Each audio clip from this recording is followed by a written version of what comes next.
எல்லோருக்கும் வணக்கம். மலர் அம்மா சமையல் சேனலில் இன்றைக்கி வந்து பருப்பு பொடி தான் செய்ய போகிறோம். ஸ்டவ் பற்ற வச்சு கடாயை வச்சுட்டேன். கடாயை நல்லா சூடு ஏறிடுச்சு. துவரம் பருப்பு 1 கப்பு. நீங்கள் எந்த கப்பில் வேணால் அளவு எடுத்துக்குங்க. நான் 1 கப்பு துவரம் பருப்பு எடுத்துக்கிட்டேன். இந்த பருப்பு சேர்த்துக்கிறேன். ஸ்டவ்வை வந்து குறைச்சி வச்சுட்டு கலர் நல்லா மாறுற அளவுக்கு நல்லா வறுத்துக்கணும். தீஞ்சு போகக்கூடாது, ஆனால் கலர் மட்டும் நல்லா மாறி வரணும். அந்த அளவுக்கு நல்லா வறுத்துக்கணும். ஸ்டவ் வந்து ரொம்ப கம்மியாக இருக்கணும். பாருங்கள், துவரம் பருப்பு வந்து நல்லா கலர் மாறி எந்த அளவுக்கு வந்துருக்கு பாருங்கள். இதை எடுத்து வேறு பாத்திரத்தில் மாற்றிக்கலாம். கடலைப்பருப்பு 1 கப்பு வந்து துவரம் பருப்பு எடுத்தால் 1/2 கப் வந்து கடலைப்பருப்பு எடுத்துக்கணும்.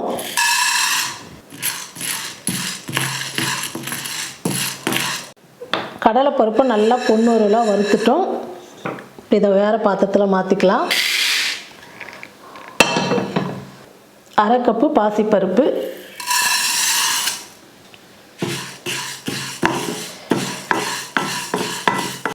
பாருங்கள். பாசிப்பருப்பு ஒரு பாதி அளவுக்கு வறுந்த உடனே 1 டீஸ்பூன் வந்து சீரகம் சேர்த்துக்கிறேன். வரமிளகா ஒரு 6 சேர்த்துக்கிறேன். இது எல்லாம் சேர்த்து வறுத்துக்கலாம்.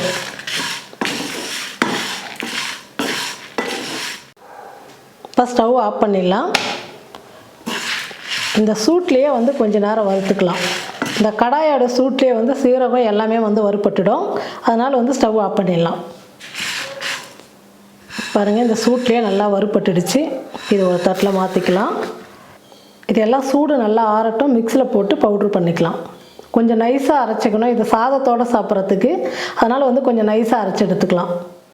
பாருங்கள், நல்லா சூடு ஆறிடுச்சு. இப்போ மிக்ஸி ஜாரில் சேர்த்துக்கலாம்.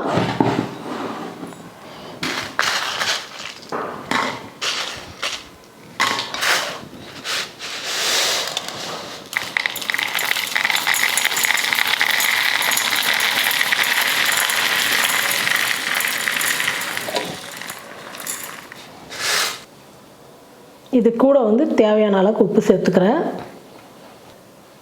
பெருங்காயத்தூள் 1/2 ஸ்பூன். இதெல்லாம் சேர்த்து நல்லா அரைச்சி எடுத்துக்கலாம்.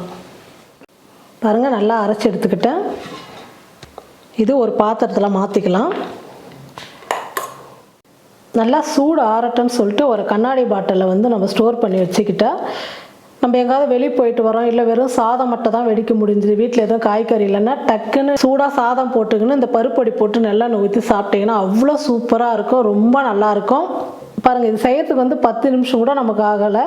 பருப்பெல்லாம் நல்லா வறுத்தெடுத்து மிக்ஸியில் போட்டு அரைச்சிட்டா பருப்பொடி ரெடி. 1 கப்பு துவரம் பருப்புன்னா மீதி எல்லாம் 1/2 கப்பு. வரமிளகா காரத்துக்கு ஏற்ற மாதிரி நீங்கள் போட்டுக்குங்க. போட்டு இந்த மாதிரி அரைச்சி வச்சுட்டிங்கன்னா சூப்பராக இருக்கும். சாதத்துக்கு அவ்வளோ நல்லாயிருக்கும். நாங்கள் வந்து அடிக்கடி இந்த பருப்பொடி தான் சாதத்தோடு சாப்பிடுவோம். நீங்கள் ஹோட்டலெல்லாம் போனால் கூட பாருங்கள், ஃபஸ்ட்டு வந்து பருப்பொடி தான் வைப்பாங்க. அவ்வளோ சூப்பராக இருக்கும் சாப்பிட்றதுக்கு. இந்த பருப்பெல்லாம் வறுந்து நம்ம அரைச்சோம் பார்த்தீங்களா, எவ்வளோ மணமாக இருக்குது. அவ்வளோ நல்லாயிருக்கும். நீங்களும் உங்கள் வீட்டில் இந்த மாதிரி ஒரு முறை பருப்பொடி செஞ்சு பாருங்கள். செஞ்சு பார்த்துட்டு எப்படி இருக்குன்னு சொல்லிட்டு மறக்காமல் கமெண்ட் பண்ணுங்கள், ஷேர் பண்ணுங்கள்.